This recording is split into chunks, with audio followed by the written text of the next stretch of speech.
When British explorers discovered the longleaf pine, they saw empire. A vast forest full of the raw materials they needed to grow the British Navy, conquer their enemies, and become ruler of the seas. But if I told you the entire coast of the Carolinas was covered in oil wells today, that's what it meant to England at that time. The coveted asset of the colonies, the longleaf pine supplied a commodity that was essential for sustaining the world's most powerful navy. But when the colonies rebelled, embargoes threatened the future of an empire and a nation yearning to be free. To uncover this history, we visited a group dedicated to reviving the craft of this lost industry and the stewards fighting to preserve the pine's future. This is Homegrown History. Gracious. Nick, how you doing back there? I'm surviving. This is it. So y'all found it? Yeah. I forgot how far it was too. We're on Waccamaw Siouan tribal land. A little over a year ago, the tribe planted 25 acres of longleaf pine here. And we're being guided to a place where the tribe held a ritual marking the occasion. The path was actually all the way over to here. So ho'ohei is our traditional word for longleaf pine. They're currently in the grass stages, so they're really low to the ground. And as you can see, all the native plants have grown up around, but underneath this is longleaf pine. We have about 4,000 that are out here. We're just really excited to be able to have this for the tribal community. Long before the British arrived in the Americas, indigenous people of the coastal plain lived with and relied on a vast longleaf forest that ran along the eastern seaboard, over 90 million acres of it. When the British discovered this ecological masterpiece, they quickly realized they'd found a solution they'd been looking for, a forest full of exactly what they needed to keep their navy afloat. To explain that, we're taking you 100 miles northwest. We're going to start out in the Bible. Genesis 6:14, God tells Noah build an ark and pitch it inside and out with pitch. That's pine product, okay? So we're not talking about something that started here 200 years ago. We're talking about something that goes all the way back to the beginnings of when they started making ships and putting wood together. You've got to caulk those cracks to keep the water out of the boat. Okay. Brian Avery is a self-taught expert in naval stores, a forgotten term for tar, pitch, and turpentine, resin-based products harvested from trees and used to protect wooden boats from water. Here, along the banks of the Cape Fear River, Brian's in the middle of what he calls the greatest naval store show on Earth. Probably the only naval store show on Earth. What I'm going to do, we're going to do a show. If y'all want to know it all from beginning to end, just pile up right here. But the greatest naval store show on Earth may never have been created if it weren't for the Great Recession of 2007. We didn't have no work for 6 months. I was sitting at home, staring at the wall. Didn't know I was kin to a soul in this county. Had not a clue. So in depression, laying in a bathtub, squalling like a baby, I said, God, I need a new vision. So while I wasn't working, it just came to me one day, let's research and see if I'm kin to anybody in this county. Brian discovered that his ancestor was involved in the pine trade, and down the rabbit hole he went. Using 18th and 19th century texts, Brian taught himself just about everything a person could about the colonial history of the longleaf pine in North Carolina. This is what he learned. In the colonial era, the British Navy was one of the most powerful military forces on Earth, but it was in a bind. Nearly every element of their naval and merchant fleets, the hulls, the rigging, the mast, required regular, if not constant, supply of naval stores. Without them, their fleet would rot at anchor or sink at sea. England had once supplied itself with its own naval stores, but by the early 1700s, those forests were long gone. They had no way of making these products over there. But yet, they were using them every minute and needed them desperately. A century into England's American colonial experiment, their navy depended on a supply chain controlled by a single monopoly, the Stockholm Tar Company, which was controlled by Sweden. So in 1705, desperate to incentivize naval stores production in the colonies, the British Parliament passed the Naval Stores Act, which offered incentives to colonists who produced tar, pitch, and turpentine for the Royal Navy. The engine of that production? North Carolina's Cape Fear River Basin.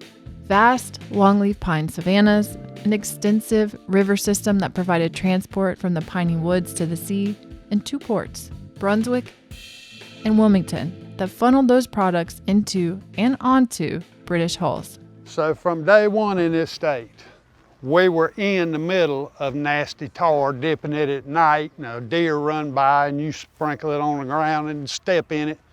It was all over your clothes. I'm dirty and I ain't even making nothing, okay? Making naval stores was hot, dirty work. For days, laborers, often enslaved, would toil around fires, slowly rendering the products they needed from the pine tree. Each had its own purpose for a ship. Tar for rope and riggings, pitch for caulking the seams of a ship, and turpentine, which was kept on hand as a solvent. Within decades, North Carolina became the dominant naval stores producer in the Atlantic world. From the longleaf forest of the Cape Fear River Valley alone, colonists produced hundreds of thousands of barrels of naval stores, worth 50,000 pounds annually. By 1768, North Carolina was producing 60% of all naval stores exported from the American colonies. And with this new valuable export came leverage against the crown. That's when the trouble began. You've probably heard about colonists rebelling over tea, but did you know that 8 years before the Boston Tea Party, the British made their first attempt to directly tax the colonies? It was called the Stamp Act, and it was not popular because it was a law that required colonists to pay a tax on all printed materials, documents, newspapers, and even playing cards, with all that revenue going directly to the crown. When a ship transporting the stamps made it to the port of Brunswick Town, musket-wielding colonists blocked it from unloading and shut down every export leaving the port. Records say that barrels of naval stores were soon overflowing warehouses and were being stacked along the streets. In the next conflict over the Stamp Act, Crown officials tried to block merchant ships to make them pay the tax. In response, at least 500 armed men marched on the governor's residence to make their grievances known. This was almost a decade before the Boston Tea Party, making it one of the first instances of armed resistance to British taxation in the American colonies. By 1774, the First Provincial Congress knew they had leverage, and they made it explicit. Unless American grievances were addressed, they would not export tar, pitch, or turpentine. England's response was too little, too late. Once again, England found itself cut off from a supply it couldn't live without. But the story of the tree in North Carolina didn't end then, because after the Revolutionary War, demand for longleaf pine products soared. And eventually, that 90 million acre longleaf pine forest that ran from Virginia to Texas was decimated. So if you want to grow longleaf pines in your yard, first you would need some sunlight. Second, I would advise proximity of at least 25 to 30 feet away from your home. Earl Imes is one of a growing number of longleaf pine preservationists fighting to bring the longleaf back. It's an uphill battle. Demand for turpentine exploded after an 1830s discovery that turpentine mixed with alcohol made a bright, cheap lamp fuel called camphene. Railroads in the industrial era made exploiting longleaf pine scalable and profitable, and in the years following the Civil War, an estimated 4 to 5 million acres of North Carolina longleaf pine dwindled to less than 60,000. Then came the 20th century policy of fire suppression, a nationwide effort to stop wildfires as fast as possible. But the problem is, the longleaf needs fire. Its seeds take a long time to root and grow. And historically, seasonal fires have helped clear forest floors and keep competing species at bay. Take away the fire, and faster-growing hardwoods move in and shade the fire-resistant longleaf seeds out. Turn of the millennium, over 90 million acres of longleaf pine that once stood along the southeast were down to 3 million, a 97% collapse. An ecological crisis on multiple levels. Because the thing about the longleaf pine is that it's not just a tree, it's a keystone species. Without it, an entire ecosystem collapses.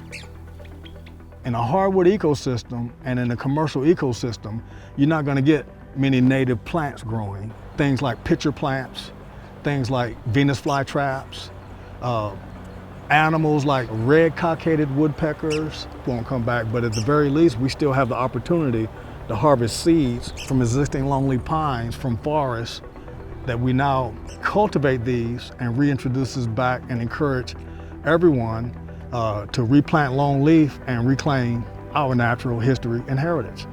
Reclaiming heritage and collaboration is at the heart of longleaf pine restoration efforts across the state. Earl Imes and Brian Avery have planted hundreds of longleaf pines together, and they're not alone. Back on Waccamaw Siouan tribal land, we're witnessing how this community is writing the next chapter of natural history. We know that our people use fire to maintain the land, especially for the hohe and many of the other crops that were used to survive. It's seen in many studies that fire is good for the soil itself. We try to encourage a lot of our farmers to, instead of spray, we come in, we help burn, we bring things back to the soil, because all those nutrients that are released in that fire process goes back to the soil that makes it healthier for future crops. A year ago, after a week of controlled burns, the community gathered here to witness 13 matriarchs plant longleaf pines. And the folks leading the tribe's reforestation and burn program are bringing plaques to mark the location where the trees were planted. One of the things that was really special is as older people get, up in age, a lot of times they're forgotten about. The younger generations don't take time to go sit with them. And we've heard this throughout our tribe, our elders saying, there's no use for me anymore. So it was a very special moment for a lot of them. It was very fulfilling for us as well, kind of gave us that satisfaction that, we're actually doing what we're supposed to be doing, something greater than us. One day, years from now, those pines will be shaped into a traditional meeting house called an ayuke, surrounded by a forest of longleaves with walking trails. We want it to be where a community can come out and experience the forest.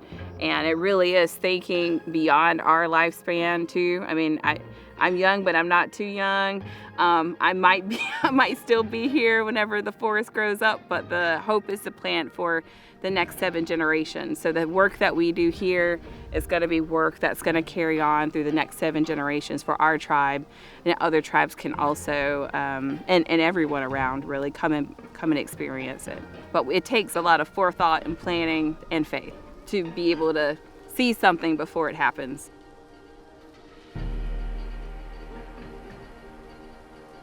If you know of local history that we should be aware of, please reach out at the website below or scan the QR code on your screen now to share your history with us.